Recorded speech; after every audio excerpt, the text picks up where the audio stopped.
Ever wonder why you always feel just a tiny bit off in social situations, even when you're trying your absolute best? Turns out, a lot of autistic people are secretly breaking social rules they didn't even know existed. Today, we're going to talk about 6 of these unspoken social expectations, why they're so hard for autistic people, and why it might actually be okay.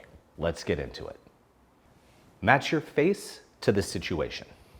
Neurotypical rule. Your facial expression should match whatever situation you're in. Smile when you're happy, look serious when serious. Sounds simple, right?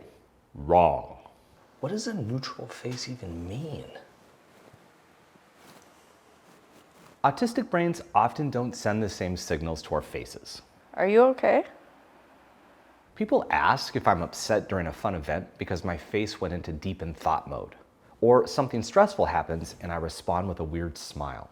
Thanks, brain. Plenty more where that came from. Sometimes we're still figuring out how we feel hours or days after the moment. So yeah, maybe I laughed at the wrong time. It just took my brain 2 weeks to process that situation. Sorry, I happened to be in a serious meeting when it finally clicked. Can we start that part over again? The mismatch between inner emotion and outer expression causes confusion. I'm genuinely enjoying myself, but you wouldn't know it from my face. Here's a quick fix. Let people know. If I look really serious, I'm probably just focused. Or even, Sometimes my face does its own thing. It's a little bit confusing, kind of weird. But if you're ever confused, just ask. you don't have to change your face or struggle to remember to adjust it all the time. Just give people context. Maintain the perfect amount of eye contact. Neurotypical rule. If you look away too much, you're shifty or lying or just not listening. But if you stare too long, you're creepy. There's a mysterious right amount that no one writes down anywhere. What's the formula, people? Then add in context shifts and cultural differences, and it's really confusing, especially if you grew up being told, Hey, look me in the eyes when I'm talking to you. or It's rude not to look at someone when they're talking to you. for many autistic people, eye contact is unclear, and it can feel really, really uncomfortable. Doesn't mean we can't do it really well when we want to. If I do say so myself.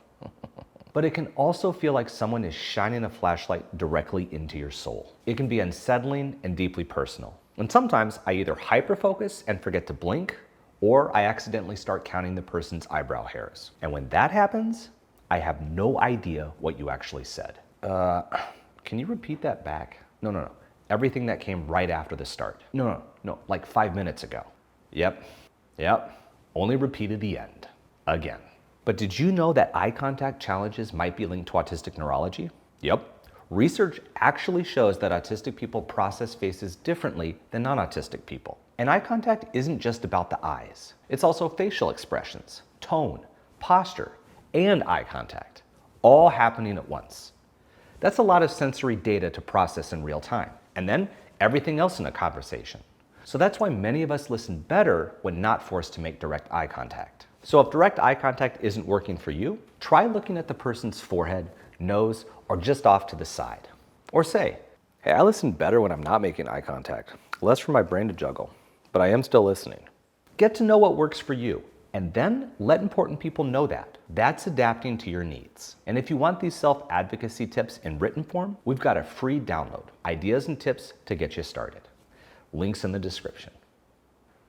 Respond instantly to questions.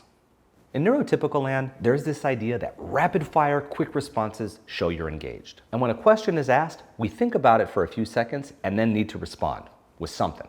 But for autistic brains, I've had moments where I paused so long that people think I didn't hear them.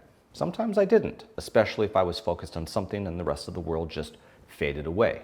Other times, my brain is just sorting through the mental warehouse of acceptable answers, or trying to figure out what the question actually means. So I'm not just thinking of the response. I'm wondering whether the question was literal or whether there's some hidden underlying meanings. Because people do that a lot without realizing how unclear that is, especially to autistic brains. And then add in how many autistic people actually experience processing delays due to our brain wiring. We'll have other videos on that, but it's something no one really seems to talk about or understand. And let's not even get into how much more delayed it could be because of overlapping issues like sleep challenges, autistic burnout, recovery from a shutdown or meltdown. So expecting an instant response to anything when I'm not prepared for that question is hard. But here are a couple things I've learned that you can try. Tell the other person that you need more time. If it's someone you talk to regularly in a professional setting, you could say, hey, sometimes I need a little bit more time to think about things. So if you could send me the meeting notes or the agenda ahead of time, it would really help me prepare and I'll be able to contribute a lot better during the meetings. Or when it's a friend or family member, you could just say, My brain's running a little bit slow these days. Can you give me a few minutes to think about that? say things you don't mean to avoid awkwardness. Neurotypical conversations often involve saying things you don't actually mean, whether it's agreeing out of politeness or offering compliments just to be nice. For autistic brains, that can feel confusing or even dishonest. Like if someone asks, Do you want to help me move this weekend? neurotypicals might automatically say, Yeah, sure, no problem. Awesome. even if they're silently dreading it. But autistic people, we're likely to answer truthfully, maybe too truthfully.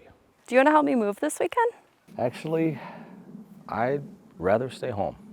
And watch faces drop because apparently honesty wasn't the expected answer. For us, authenticity and clarity matter deeply. So pretending feels exhausting and uncomfortable. But just so you know, it's okay to find a middle ground. You don't have to outright lie, but you can soften the truth. Try something like, I'm pretty tired this weekend. Can I help in some other way? or Hey, I appreciate you asking. It just doesn't sound great for me right now. you can be honest while still keeping social harmony intact.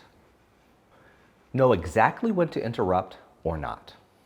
Neurotypical people seem to have an unspoken flowchart for conversation. They magically sense exactly when someone's finished talking enough that they can get in there. Not so quick that they cut the other person off, but quick enough that no one else can get in.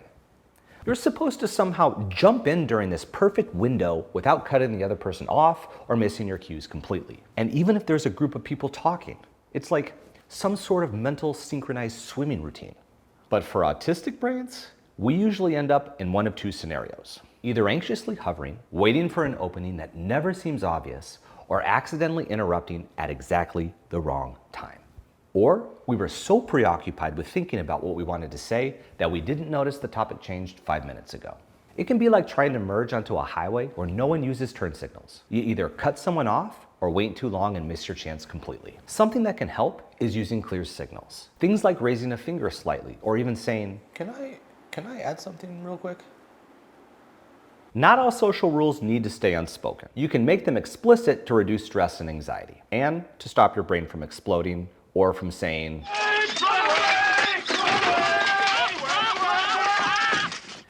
know when it's time to go. There's an invisible clock in a lot of social gatherings, and neurotypicals seem to have a built-in alarm for when it goes off. Suddenly, people start stretching, gathering their things, or saying vague wrap-up phrases like, Well, this was fun. that's the cue, time to leave. Meanwhile, autistic folks might either leave abruptly mid-conversation or stick around way too long and miss the signal entirely. But a game changer for me, create your own structure for this. Let people know your plan in advance.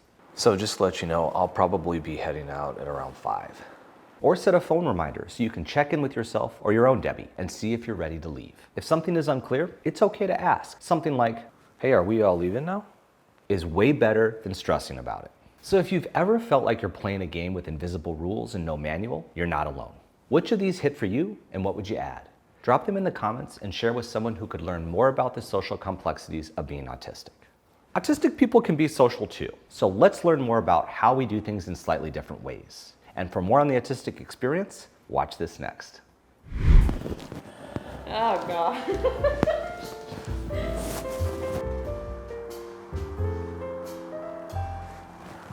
Right here?